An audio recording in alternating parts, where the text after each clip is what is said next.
नमस्कार. आज आपण नागपंचमी विशेष खानदेश स्पेशल पारंपरिक पद्धतीने असे हे छान सुंदर सुबक नागदिवे कसे तयार करायचे ते बघणार आहोत. नागदिवे बनवण्यासाठी भाजणी तयार करायची आहे. त्या भाजणीचं अगदी अचूक प्रमाण मी व्हिडिओमध्ये तुमच्यासोबत शेअर केलेलं आहे. दिवे बनवत असताना सुद्धा गुळाचं आणि पाण्याचं अगदी अचूक प्रमाण तुम्हाला सांगितलेलं आहे, तेव्हा व्हिडिओ स्किप न करता पूर्ण बघा. आपल्याला सर्वात आधी इथे भाजणी तयार करायची आहे. भाजणी तयार करण्यासाठी कुठलीही अशी जाड बुडाची कढई घ्या. त्यामध्ये सर्वात आधी आपल्याला ज्वारी भाजून घ्यायची आहे. तर इथे व्हिडिओ दाखवते या मेजरिंग कपाने मोजून 2 कप एवढी मी ज्वारी घेतलेली आहे. वजनी प्रमाणामध्ये अर्धा किलो एवढी ही ज्वारी आहे. गॅसची फ्लेम सुरुवातीला लो टू मीडियमच ठेवायची आहे. कुठेही गॅसची फ्लेम वाढवायची नाही. छान अशी खमंग खरपूस ही ज्वारी भाजायची आहे. आपण नेहमी भाकरीसाठी जशी ज्वारी वापरतो तशीच ही ज्वारी आपल्याला इथे वापरायची आहे. कांडून घ्यायची नाही किंवा पॉलिश करायची नाही. तर आता अगदी मंद आचेवर जास्त डाग न लागू देता, जास्त करपट न करताना ही ज्वारी मस्त भाजून घ्यायची. हातामध्ये अशी चेक करायची आहे. हाताला अगदी असा चटका लागला पाहिजे. छान अशी ही भाजली गेली पाहिजे ज्वारी. त्यामुळे आपले जे दिवे आहेत ते छान स्वादिष्ट तयार होतात. ज्वारी भाजून झाली, परातामध्ये मी काढून घेतलेली आहे. आणि आता याच कढईमध्ये आपल्याला गहूसुद्धा भाजायचे आहे. तर सेम त्याच कपाने मोजून इथे 1 कप एवढे मी गहू घेतलेले आहे. 1 कप गहू आहे. वजनी प्रमाणामध्ये पाव किलो 250 ग्रॅम एवढे हे गहू आहे. गहूसुद्धा अगदी लो टू मीडियम फ्लेमवर छान भाजून घ्यायचे आहे. गव्हामुळे आपल्या या नागदिव्यांना मस्त असा वाक येतो, छान लवचिकता येते, वाकदार होतात. कुठेही ते तयार करत असताना तुटत नाही. आणि आता हे गहूसुद्धा भाजत असताना तुम्ही पाहू शकता असे उडतात, फुटतात. तोपर्यंत आपल्याला असे मस्त हे गहू भाजून घ्यायचे आहेत. गहू भाजून झालेले आहे. आता हे गहूसुद्धा मी या ज्वारीमध्येच काढून घेते. छान भाजून घेतल्यामुळे हे धान्य जे आहे ते हलकं होतं. त्यामुळे अगदी मंद आचेवर आपल्याला सर्व धान्य असं भाजून घ्यायचं आहे. आणि आता पुन्हा याच कढईमध्ये आपल्याला तांदूळसुद्धा भाजून घ्यायचे आहे. त्यासाठी 1 कप मेजरिंग कपने मोजून 1 कप एवढे तांदूळ घेतलेले आहे. आणि वजनी प्रमाणामध्ये पाव किलो एवढे तांदूळ आहे. कुठलेही तांदूळ तुम्ही इथे वापरू शकता. मी इथे रेशनिंगचा तांदूळ घेतलेला आहे. रेशनिंगचा तांदूळ घेऊ शकता किंवा कुठलाही नवा जुना कुठलाही तांदूळ घेतला तरी चालेल. तर इथे रेशनिंगचा 1 कप वजनी प्रमाणामध्ये पाव किलो एवढा हा तांदूळ आपल्याला अगदी मंद आचेवर छान हलका होईपर्यंत, मस्त असा फुलून येईल तोपर्यंत भाजून घ्यायचा आहे. तांदूळ भाजून झालेला आहे आणि आता याच धान्यामध्ये काढून घ्यायचं आहे. तर हे धान्य भाजून झालेलं आहे. पूर्णपणे ही भाजणी गार झाल्यावर गिरणीवरून अगदी छान अशी बारीक रवाळ आपल्याला दळून आणायची आहे. पीठ तयार करत असताना 0 नंबरचा रवा जसा रवाळ असतो तसंच हे रवाळ आपल्याला पीठ तयार करायचं आहे. पीठ जर खूप जास्त तुम्ही अगदी कणके एवढं बारीक दळून आणलं तर मात्र नागदिवे चिकट होतील. त्यासाठी पीठ रवाळ दळायचं आहे. 1 वेळा तयार केलेलं हे पीठ तुम्ही 2 महिनेपर्यंत हवाबंद डब्यामध्ये स्टोअर करू शकता.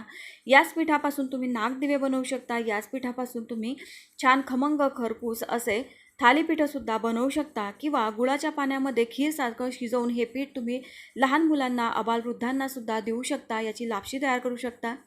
आता यापासून नागदिवे कसे तयार करायचे ते बघूया. तर इथे कढईमध्ये आपल्याला गूळ घालायचा आहे. अर्धा कप एवढा मी गूळ घेतलेला आहे. हे दिवे थोडे गोडच छान लागतात, त्यामुळे गूळ थोडासा जास्तच घालायचा. मात्र तुम्ही चवीप्रमाणे कमी अधिक करू शकता. सोबतच चुटकीभर मीठ घातलेलं आहे. मिठामुळे गुळाच्या पदार्थाची चव अधिकच वाढते. आता यामध्ये पाणी घालायचं आहे. तर 1 कप पाणी आपल्याला घ्यायचं आहे. जेवढं पीठ तेवढंच पाणी हे लक्षात ठेवायचं आहे. तर 1 कप पाणी मी इथे घातलेलं आहे. आणि आता हे पाणी आपल्याला व्यवस्थित उकळू द्यायचं आहे. गूळ पूर्णपणे यामध्ये असा मस्त एकजीव होऊ द्यायचा आहे. जर गुळामध्ये काळी कचरा असेल तर तुम्ही हे पाणी गाळून घ्या आधी, नंतर वापरू शकता. मी घेतलेला गूळ अगदी स्वच्छ होता म्हणून मी इथे हे पाणी गाळून घेतलेलं नाही. आणि आता यामध्ये चवीसाठी वेलची आणि जायफळची पूड घालते आहे. साधारण पाव चमचा एवढी मी वेलची जायफळची पूड घातलेली आहे. त्यानंतर आपल्याला भरपूर असा खोबऱ्याचा किस घालायचा आहे. तर अर्धी सुकी खोबऱ्याची वाटी मी इथे खिसून घेतलेली आहे. अगदी बारीक खिसणीवरून खिसून घेतलेली आहे. खोबऱ्याच्या किसामुळे छान चव येते. मस्त असे कोकोनट फ्लेवरचे हे दिवे तयार होतात. आता यामध्ये ही भाजणी तयार केलेली आहे किंवा हे पीठ तयार आहे नागदिव्यांचं. हे 1 कप एवढं आपल्याला घ्यायचं आहे. जेवढं पाणी तेवढं पीठ आपल्याला घ्यायचं आहे. पीठ कपामध्ये भरत असताना ते मी खूप दाबून घेतलेलं नाही किंवा खूप असं हलकंही घेतलेलं नाही. आणि आता इथे असं लाटण्याच्या मदतीने व्यवस्थित हे पीठ आपल्याला असं घेरायचं आहे. लाटणं तुम्ही घेऊ शकता, ठेचणी घेऊ शकता किंवा खोरणं जर तुमच्याकडे असेल तर तुम्ही खोरणंसुद्धा इथे वापरू शकता. आता पीठ छान असं रवाळ होतं, त्यामुळे तुम्ही पाहू शकता पिठामध्ये कुठेही गाठ झालेली नाही. मात्र पीठ जर अगदी कणके एवढं किंवा बेसन पिठा एवढं बारीक असेल तर मात्र याच्या गाठी होतील आणि तेवढं बारीक आपल्याला पीठ इथे घ्यायचंच नाही, त्यामुळे दिवे चिकट होतील. आणि आता इथे गॅसची फ्लेम कमी करायची आहे आणि मस्त असं हे पीठ आपल्याला एकजीव करून घ्यायचं आहे. अगदीच यावर झाकण ठेवून वाफवून घेण्याची या पिठाला गरज नाही. पीठ छान असं एकजीव झालेलं आहे, याला आमच्याकडे खिशी घालणं असंही म्हणतात. आता गॅस मी ते बंद केला आणि तयार झालेली ही जी उकड आहे किंवा हे जे पीठ आहे हे एखाद्या परातामध्ये काढून घ्यायचं आहे. थोडा वेळ हे पीठ गार होऊ द्यायचं आहे. जसजसं हे पीठ गार होईल तसतसं थोडंसं घट्ट होत जातं. पाणी हे पीठ पूर्ण शोषून घेतं. सुरुवातीला थोडं तुम्हाला सैल वाटेल आणि आता मस्त असं हे पीठ मळून घ्यायचं आहे. हाताला चिटकत आहे असं वाटत असेल तर तुम्ही हाताला थोडंसं कोरडं पीठ लावून घेऊ शकता. आणि आता या पिठाचे गोळे तयार करायचे आहे, तर तुम्हाला दिवे किती मोठे किंवा किती छोटे हवे त्यानुसार याचे समान गोळे करून घ्या. तर इथे मी 1 कप पीठ घेतलेलं होतं, त्यापासून इथे 8 दिवे होतील. 8 समान गोळे असे तयार केलेले आहे. आणि आता यापासून नागदिवा कसा तयार करायचा ते पाहूया. त्यासाठी परातामध्ये असं थोडंसं कोरडं पीठ मी असं पसरवून घेतलं, त्यामुळे दिवा व्यवस्थित आपल्याला यावर फिरवता येईल, तो पराताला चिटकणार नाही. आणि आता हा गोळा व्यवस्थित असा मऊ करून घ्यायचा. मधोमध असा अंगठा फसवायचा आहे आणि 4 बोटांनी हा दिवा असा गोल फिरवत याला मस्त असा सुंदर आकार द्यायचा आहे. एकसारखा जाळीचा हा दिवा तयार करायचा आहे. जाळ बारीक ठेवला तर तो कमी जास्त वाफवला जाईल किंवा कच्चाही राहू शकतो. व्यवस्थित असा दिवा तयार करायचा. याच्या मधोमध असा एक खड्डा किंवा असा होल तयार करायचा आहे, छिद्र तयार करून घ्यायचं आहे. म्हणजे आपण हे दिवे जेव्हा वाफवू तेव्हा या छिद्रामधून वाफ वर येते आणि दिवा एकसारखा असा मस्त वाफवला जातो. अगदी छान सुंदर सुबक छोटूसा असा हा दिवा मी तयार केलेला आहे.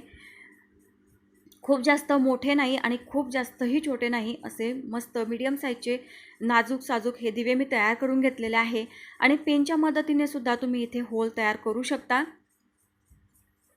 तर इथे बरोबर 8 दिवे इथे बनवून तयार झालेले आहे. आणि आता हे दिवे आपल्याला वाफवून घ्यायचे आहेत.